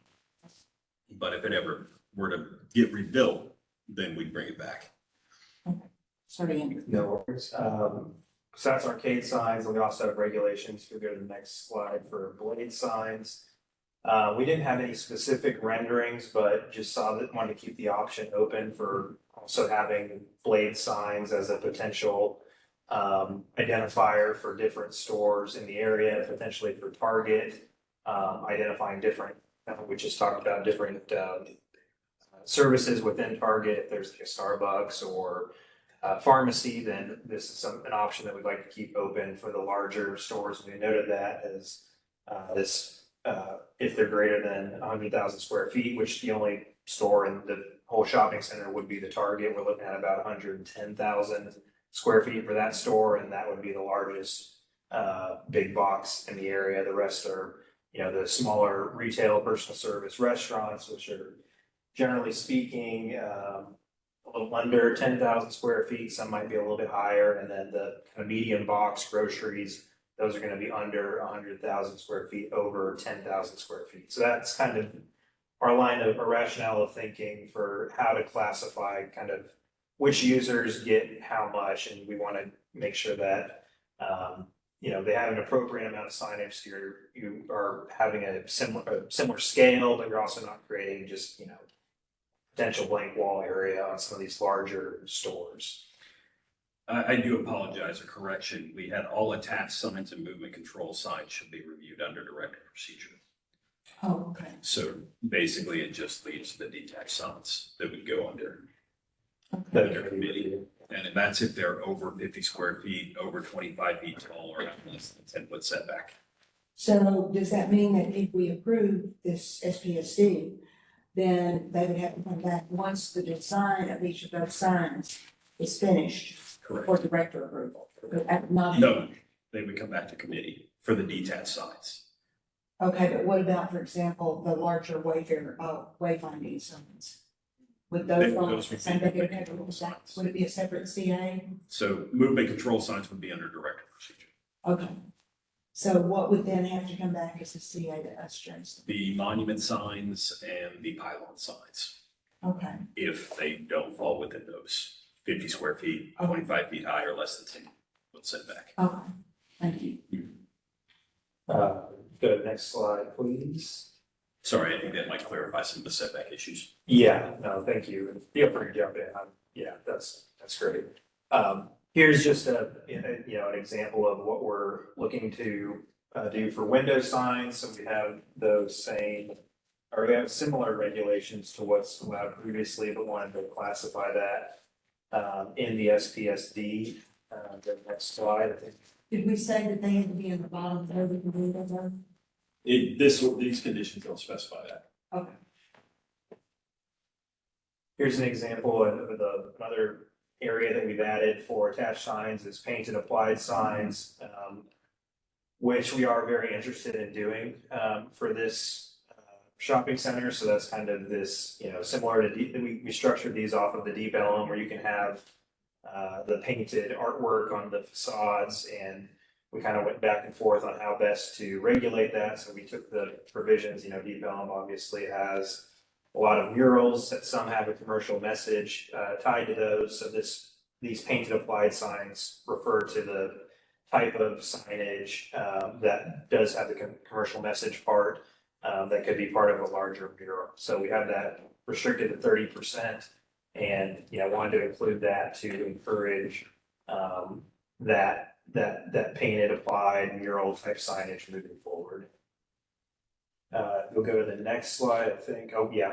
Legacy sign, we've seen this one that's existing out there. We did want to codify language that says that this shall not be removed by the intentional act of the owner, which is similar to, most other regulations that say, hey, you got to keep this here, and that we will maintain it and keep the, the original Wynwood sign intact as part of the legacy signage that we're proposing. Next slide, I think is, okay, that's right. Here's our renderings for the target location in the middle of the shopping center. So you've seen the one on the bottom left already, but this is just kind of gives you a sense of what the refreshed target stores typically look like. That would also play into a similar aesthetic as the redeveloped and refreshed shopping center throughout the district. Next slide. Okay, and we can scroll through some of these. This is just kind of giving you all a sense of what we're looking to do for our redevelopment. And this is, not all tied to signs. We also want to add some public open spaces, some more pedestrian areas, public gathering spaces in the district. So this isn't necessarily signage, but this is part of the overall redevelopment efforts, is make this more pedestrian friendly. Have, the target will attract some higher quality tenants in the shopping center, and really trying to bring more people to this shopping center that, it's kind of steadily declined. It's a very old shopping center, and are looking to get some higher quality tenants within there. So this is kind of the look and feel that we're looking to achieve with this sign package, to kind of give the whole thing a new, refresh. And I think that's all I had as far as presentation material. And just for reference, you can Google, if you just Google Wynwood Village, the main website has kind of a video that'll show, a 3D flyby of the proposed. So we saw the, drive by of the existing, but it also gives a flyover essentially of what the, new layout, the new signage, the new pedestrian areas. And you can kind of see that in a 3D model environment. So Is it master plan Texas stuff?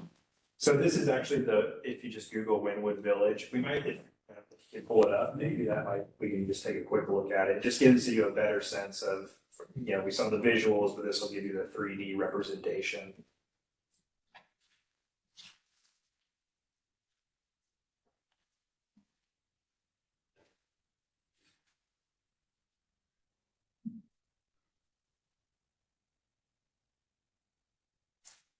And while we're doing that, I'd also like to introduce Brett Milkey, who is with Brixmore Property Group. He's also on the call. So Brett, while we're pulling up the webpage, maybe you can say a couple words to the committee. Thank you. Yeah. I think we're seeing your camera on, which it looks like there you go. There we go. Yeah, okay, sorry.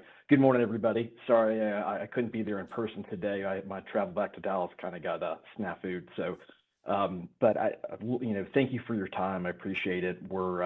We brought in Andrew to kind of help us with this conundrum that we have as far as signage goes, because really everything we're looking to do with our redevelopment out there is complying with the existing zoning, but the challenge of having the one large lot and some of the existing non-conforming issues really kind of created a challenge for us to change the branding and the perception and attract the tenants to the center. So we found this avenue to hopefully resolve that, and we appreciate the creativity and willingness on your part. At Brixmor is planning to spend alone ourselves about $50 million on this project, but that's in addition to Target building their store and the tenants investing in their spaces. So this really looks to be a really transformative opportunity for the center. But at the same time, our goal is really to kind of honor those historic roots of the curved cove soffits, the metal fascias on the downtown areas, replanting a lot of the trees that was mentioned earlier, reducing some of the impervious areas. So yeah, we're trying to kind of fix some of the operational issues while still embracing the mid-century aesthetic and really just kind of elevating the level of finish through the center. So definitely appreciate any questions or comments you all may have, and I'm happy to have a follow-up conversation with anybody that may have any questions as we come out of this discussion. Thanks, Brett.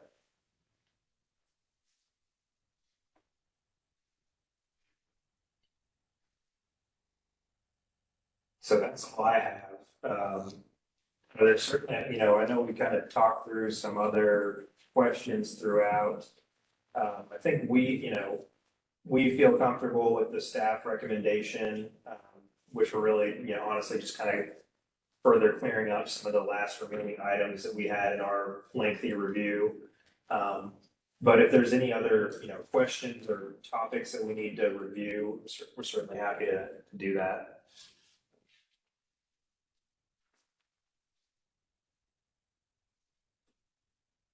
Okay, any more questions from our guys? Well, it's a refresh. That's for sure. I know. I'm sorry, that was Murphy. Yes. I was thinking of Mike sitting across from me. Okay, I still have some outstanding issues I want to do a drive-by. If we put this on hold, we have basically three options. We could put it on hold. Is there a ramification in terms of, because this is a special sign district, there's not that thing, if we don't act on it in 30 days, it automatically goes through. So just for clarity, putting it on hold is acting on it, Okay. but that doesn't apply to an SPSD. So that doesn't apply. So we don't have to agree. No. We can put it on hold so that people have a chance. I personally want to just go down there this afternoon for my next meeting, hopefully, and do a drive-through and get a better feel for it, because it's been a long, long time since I've driven that area. David, of course, lives near there, so he knows it much better. I just want to be sure there's no harm done to the applicant if I ask for that, because that's one option. Another option is to approve based on the applicant's things. The third option would be to approve with staff's recommendations and integrate it. So guys, it's up to y'all. You're the committee. And you certainly know much more about signage than I do, so. Other than me wanting to go do a drive-by, does anybody else have any concerns? I think it's pretty clear. Staff recommendations did help me understand, and the clarification we went through today helped me understand a lot. But what do you guys think? Todd Murphy? This is Todd. I agree. I would like to kind of drive through. I guess the two signs types that I'm having some reservations over are the movement control, and not the movement control per se, just the overall height. I'd like to kind of drive around in the neighborhood and see what a 9-foot tall versus an 8-foot tall sign would impact the neighborhood. And then the only other thing is the pylon. I'd like to see the setback on that more than 5 feet. Obviously, Oh, okay. the 50-foot maximum, I'm in total agreement with. It's Yeah, just because I think you said you're looking at minimum 45, setback. not 50 inch. Okay. Yeah, just to have that. Okay. Again, just to clarify from a staff perspective on that, is those would still be under committee review if they're less than a 10-foot setback. So you would have input on what that setback is if it's less than 10 foot, based on the committee. For visual, it looks like it's in excess of 10 foot right now, but we don't know for sure. Correct. Okay. And even that it's over 50 square feet, you have input on that. Right. So do we have a motion? Because I think I'm hearing some hesitancy to vote on option 2 or option 3 right now. I'm hearing that most of you would prefer option 1, which is place it on hold. When is our next meeting in January, Jason? Through my calendar, we can just did a hard copy print out this stuff. It's the That sounds like. second Tuesday. I would go with that motion. Yes, January 9th. Just simply from the fact that it's a lot to digest in a 2-hour session. Murphy, I'm so glad you said that because I'm the dumb one. And I'm sitting here going, I'm probably the only one who's totally Hey, first used of it. all, I will state that I think it's remarkable. I'm familiar with this area. We're doing a lot of work down there ourselves, and it's certainly warranted and a needed refresh, reface, rejuvenate. And the area is turning over. It certainly needs to be modified in the sense of what the sign standards are. And I believe it warrants a new SPSD in its own right. It's some of the things that Todd brought up. I have some questions about, and I'm actually going to be over in Bishop Arts on Thursday and would like to get by there as well and take another drive by. But in my own position, I'm again, it's warranted. And with what's being put into this, it warrants having a new personality, and the signage certainly is part of that. So I'm excited about it, to be honest. Mhm. Well, and We're glad to given- hear that, and just I totally respect your reservation of wanting to go out there and take a look. It is a lot to digest. It's 68 acres, and if there's anything I can do, if I can meet you out there or something, I'm more than happy to walk you through and kind of explain more about what we're doing.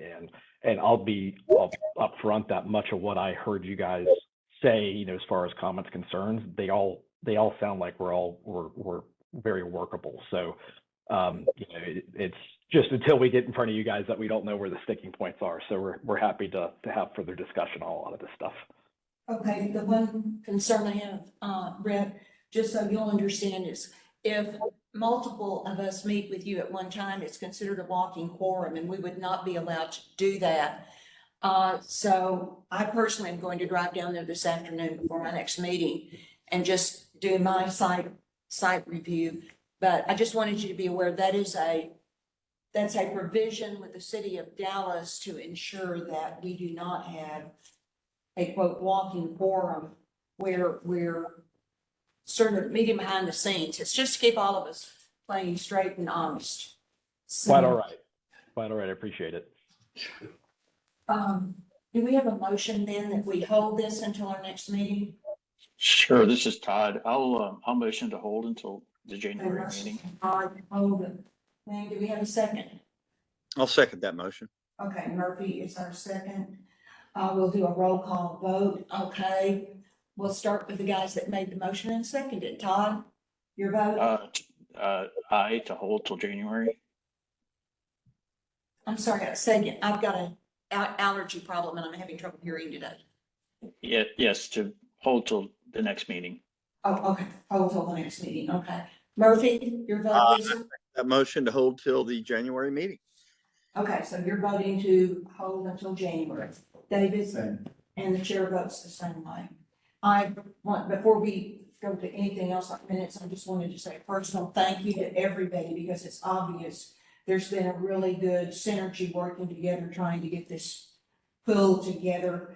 Because we've seen so many things that happen in the past where we have knee-jerk reactions and we don't do the due diligence needed and we end up with unintended consequences. And so I think just kudos to everybody who's worked on this. They've done an outstanding job. Even with all of my dumb questions I had today, I really appreciate the preliminary stuff you guys did to get this report pulled together. It's awesome. It really is. I want to say thank you to all you guys. Any other comments or anything? Then we have the vote recorded. Next order of business, sir. The minutes. Approval of the minutes. I reviewed the minutes. Has everybody had a chance to look over the minutes? Any corrections or additions? No, ma'am. No, none that I saw. If there are no objections, then the minutes stand approved as stated. And Jason, do I need to sign something saying that we are ending for the review? Okay, we don't have anything else we need to sign today. Andrew, thank you so much. Yes. Thanks to Scott, Jason, and Michael too for all the hard work they put in. Thank you for your patience. Of course. Sorry, you have any questions, so you got my contact. We have not signed stuff in. It's been rather. Do we need to? Heated. Don't need to adjourn, right? Oh, yeah, I'm sorry. We're still on the record. Then there's no further business. It is now 12 o'clock and the meeting stands adjourned. Thanks, guys. Thank you. No, thanks again.